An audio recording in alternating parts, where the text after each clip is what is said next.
ચોક્કસ. હવે આપણે મોડ્યુલ 13ને તેના સર્વોચ્ચ શિખર પર લઈ જઈએ. આ વર્ઝન એક એન્જિનિયર માટે માત્ર માહિતી નથી, પણ એક લીગલ એન્સાઇક્લોપીડિયા છે. આમાં રેવન્યુ હિસ્ટ્રી, વિવિધ નંબરિંગ સિસ્ટમ્સ, એનએની જટિલ પ્રક્રિયાઓ અને ટાઉન પ્લાનિંગના ઊંડાણપૂર્વકના વિશ્લેષણને એક સાથે વણી લેવામાં આવ્યું છે. Ultimate master module 13 land revenue, forensic documentation અને ટાઉન પ્લાનિંગ મેટ્રિક્સ. 1. જમીન ઓળખની ઉત્ક્રાંતિ અને numbering system, the identification DNA. જમીન જ્યારે ખેતીમાંથી શહેરી મિલકત બને છે, ત્યારે તેની ઓળખના સ્તરો બદલાય છે. રેવન્યુ સર્વે નંબર એ જમીનનું મૂળભૂત ગામઠી નામ છે. જ્યારે નાના સર્વે નંબરોને એકઠા કરવામાં આવે ત્યારે તે બ્લોક નંબર બને છે, ખાસ કરીને જમીન સુધારણા ધારા હેઠળ. શહેરનો વિકાસ થતાં આ જમીન સિટી સર્વેમાં રૂપાંતરિત થાય છે, જ્યાં તેને સિટી સર્વે નંબર મળે છે. અહીં 7/12ને બદલે પ્રોપર્ટી કાર્ડ અસ્તિત્વમાં આવે છે. સિટી સર્વેના મોટા નકશાઓને નાના ભાગોમાં વહેંચવા માટે ટિક્કા નંબર વપરાય છે. આ સાથે જ નોંધ નંબર એ હકપત્રકમાં એટલે કે નમૂના નંબર 6માં થયેલ દરેક વ્યવહારની યુનિક ઓળખ છે. એક એક્સપર્ટ તરીકે તમારે આ હિસ્ટોરિકલ ચેઇન તપાસવી જોઈએ. સર્વે નંબરથી બ્લોક નંબર, બ્લોક નંબરથી city survey number, city survey નંબરથી ટિક્કા નંબર. જો આ કડી ક્યાંય તૂટે તો પ્રોપર્ટીનું ટાઇટલ જોખમી ગણાય. 2. જમીન ધારણના પ્રકારો અને કાનૂની પ્રતિબંધો, ટેન્યોર માસ્ટરી. ગુજરાતમાં જમીન ધારણ કરવાની પદ્ધતિ તેના વેલ્યુએશનને સીધી અસર કરે છે. જૂની શરત એટલે કે ફ્રી હોલ્ડ જમીન, જેનો માલિક કોઈપણ સરકારી પરવાનગી વગર સોદો કરી શકે છે. નવી શરત એટલે કે ઓક્યુપન્ટ ક્લાસ 2 એ શરતી જમીન છે, જે મુખ્યત્વે ગણોત ધારા, સાથણી કે સરકારી ગ્રાન્ટ હેઠળ મળેલી હોય. આવી જમીન વેચતા પહેલા કે બાંધકામ કરતા પહેલા કલેક્ટરની મંજૂરી મેળવી પ્રીમિયમ ભરવું પડે છે. ટીકાત્મક રીતે જોઈએ તો જો પ્રીમિયમ ભર્યા વગર બાંધકામ થયું હોય તો તે ગમે ત્યારે સરકાર હસ્તક થઈ શકે છે. આ ઉપરાંત ગણોત ધારાની કલમ 43 અને 63 હેઠળના પ્રતિબંધો તપાસવા જોઈએ, જે બિનખેડૂતને ખેતીની જમીન ખરીદતા અટકાવે છે. 3. એનએ એટલે કે બિનખેતી પ્રક્રિયા અને એનઓસીઝનું જાળ, ધ કમ્પ્લાયન્સ મેઝ. ખેતીની જમીન પર ઈંટ મૂકતા પહેલા તેને એનએ કરાવવી પડે છે, જે એક જટિલ પ્રક્રિયા છે.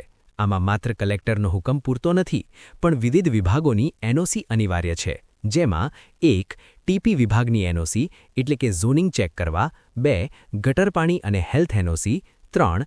ફાયર વિભાગની એનઓસી, ખાસ કરીને હાઈરાઇઝ માટે, 4. એરપોર્ટ ઓથોરિટી એનઓસી એટલે કે ઊંચાઈના પ્રતિબંધો માટે, 5. રેલવે કે નેશનલ હાઈવે એનઓસી જો જમીન તેમની હદમાં હોય તો, 6. જીપીસીબી એનઓસી એટલે કે ઔદ્યોગિક વપરાશ માટે, અને 7. વન વિભાગની એનઓસી જો જમીન જંગલ બોર્ડર પર હોય તો. વેલ્યુઅરે આ તમામ એનઓસીની શરતો વાંચવી જોઈએ, કારણ કે ઘણીવાર એને હુકમમાં લખ્યું હોય છે કે 2 વર્ષમાં બાંધકામ શરૂ ન થાય તો એને રદ ગણાશે. 4. ટાઉન પ્લાનિંગ સ્કીમનું ફોરેન્સિક વિશ્લેષણ.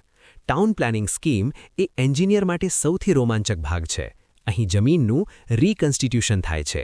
ઓપીમાંથી રસ્તા, બગીચા અને સામાજિક સુવિધાઓ માટે આશરે 35થી 40% કપાત એટલે કે ડિડક્શન કરવામાં આવે છે અને બાકી રહેતી જમીનને એફપી તરીકે ફાળવવામાં આવે છે. આખી પ્રક્રિયા એફ ફોર્મમાં નોંધાયેલી હોય છે, જેમાં પ્લોટનું જૂનો નવો એરિયા અને બેટરમેન્ટ ચાર્જીસની વિગત હોય છે. તમારે એ તપાસવું જોઈએ કે સ્કીમ કયા તબક્કે છે, ડ્રાફ્ટ, પ્રિલિમિનરી કે ફાઇનલ. જો સ્કીમ ડ્રાફ્ટ સ્ટેજ પર હોય તો પ્લોટનો આકાર ભવિષ્યમાં બદલાઈ શકે છે. આ ઉપરાંત લાઇન ઓફ પબ્લિક સ્ટ્રીટની તપાસ કરવી જોઈએ કે પ્લોટની આગળથી જતો રસ્તો ભવિષ્યમાં કેટલો પહોળો થશે અને કેટલી જમીન કપાતમાં જશે. 5. ડિજિટલ ઇન્વેસ્ટિગેશન અને ડ્યુ ડિલિજન્સ, ઓનલાઇન ફોરેન્સિક્સ. આજના યુગમાં ઓનલાઇન ટૂલ્સ એ એન્જિનિયરની ત્રીજી આંખ છે. એની રોર પરથી 7/12 અને 6 નંબરની નોંધોની હિસ્ટ્રી ચેક કરો. જી ગરવી પરથી ઇન્ડેક્સ 2 મેળવીને સ્ટેમ્પ ડ્યુટી અને સાચા માલિકની વિગતો ટેલી કરો. વેબ જીઆઈએસ ગુજરાત પર જઈને સર્વે નંબરની બાઉન્ડ્રી અને ટીપી નકશાને ગૂગલ અર્થ પર ઓવરલે કરીને જુઓ. ગૂગલ અર્થ પ્રોના હિસ્ટોરિકલ ટાઇમલાઇનનો ઉપયોગ કરીને જુઓ કે જે તે પ્રોપર્ટી પર બાંધકામ કયા વર્ષે થયું હતું. જો તે મંજૂરીના વર્ષ પહેલાં થયું હોય તો તે ગેરકાયદેસર હોઈ શકે છે. આ ઉપરાંત આઈઓઆરએ પોર્ટલ પરથી ઓનલાઇન એને હુકમોની સત્યતા તપાસો. 6. એથિકલ અને ક્રિટિકલ પૃથ્થકરણ, ધ કોન્ફ્લિક્ટ ઝોન. એક માસ્ટર વેલ્યુઅર તરીકે તમારે કાગળ પરના સત્ય અને સાઇટ પરના સત્ય વચ્ચેનો સંઘર્ષ ઉકેલવાનો છે. જો પ્રોપર્ટી કાર્ડમાં એરિયા 100 મીટર સ્ક્વેર હોય પણ સાઇટ પર માપણી 95 મીટર આવે તો 5 મીટર સ્ક્વેર ક્યાં ગયા? શું પડોશીએ દબાણ કર્યું છે કે રસ્તાની કપાત થઈ છે?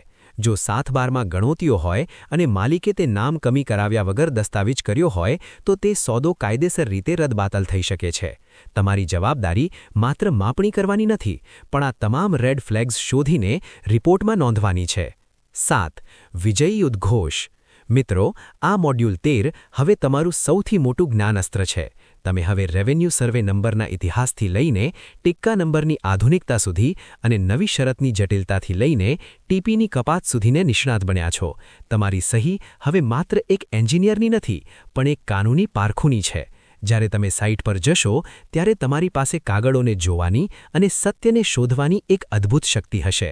શું તમે આ જ્ઞાન સાથે રિયલ એસ્ટેટના જંગમાં ઉતરવા તૈયાર છો? શું તમે ચોકસાઈ અને ઈમાનદારીનો નવો ઇતિહાસ રચવા સજ્જ છો?